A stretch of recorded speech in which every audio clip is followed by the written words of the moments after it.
Hi friends, ఈరోజు మన ఛానల్లో దోసపిండి నానబెడుతున్నానండి. ఇవి బ్రౌన్ రైస్ అండి.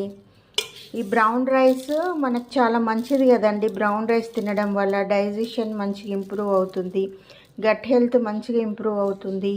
సో ఇది ఫైబర్ రిచ్ ఫుడ్ కాబట్టి ఇందులో కార్బోహైడ్రేట్ తక్కువ ఉండి ఫైబర్ ఎక్కువ ఉండడం వల్ల మనకి మంచి డైజెషన్ కానీ బౌలింగ్ ప్రాబ్లం ఏది ఉన్నా కూడా మంచిగా అవుతుంది. కాబట్టి షుగర్స్ ఉన్న వాళ్ళు కానీ లేని వాళ్ళు కానీ ఎవరైనా సరే అండి ఇది తింటే చాలా హెల్త్ బెనిఫిట్స్ చాలా ఉన్నాయండి. ఇవి ఒక్కటే కాదు, డైజెషన్కి సంబంధించిందే కాదు, కొలెస్ట్రాల్ కంట్రోల్లో ఉంటుంది, బీపీ షుగర్ కంట్రోల్లో ఉంటుంది.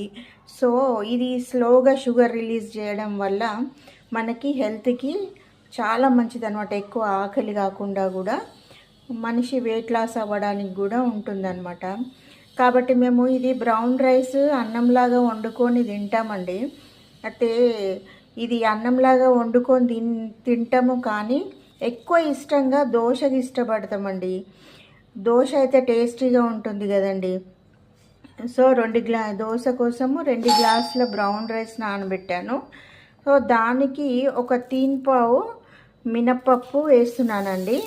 సో అందులో మనము ఒక 2 పించెస్ ఆఫ్ ఇది మెంతులు వేస్తున్నానండి. ఎందుకంటే సాఫ్ట్నెస్ కోసం, మంచిగా దోశ సాఫ్ట్గా వస్తుంది, అంతేకాకుండా ఇన్సులిన్ రెసిస్టెన్స్ తగ్గిస్తుంది. కాబట్టి మనకు మెంతులు అనేది చాలా మంచిది కాబట్టి మెంతులు వేసానండి. సో వీటిని ఒక 2 సార్లు కడిగి మంచిగా మునిగేలాగా నానబెట్టుకుందామండి. So thank you for watching friends. మీకు నచ్చితే మీరు కూడా ఇలాగ నానబెట్టి దోశలు వేసుకోండి. ఇది నార్మల్ దోశ పిండి కంటే డబుల్ పొంగుతుందండి. ఎందుకంటే ఇది మైక్రో ఆర్గానిజమ్స్ని ఎక్కువ అట్రాక్ట్ చేస్తుందండి. కాబట్టి ఫర్మెంట్ అనేది బాగా ఎక్కువ అవుతుందండి.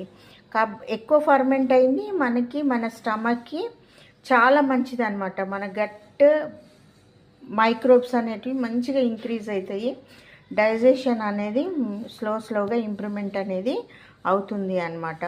సో ఈ మినప్పప్పు అనేది ఇంకా 1 గ్లాసు కూడా వేసుకోవచ్చు అండి. 2 గ్లాసులకు 1 గ్లాసు 3 పావు వేసాను, అయినా కూడా మంచిగా సరిపోతుందండి ప్రోటీను.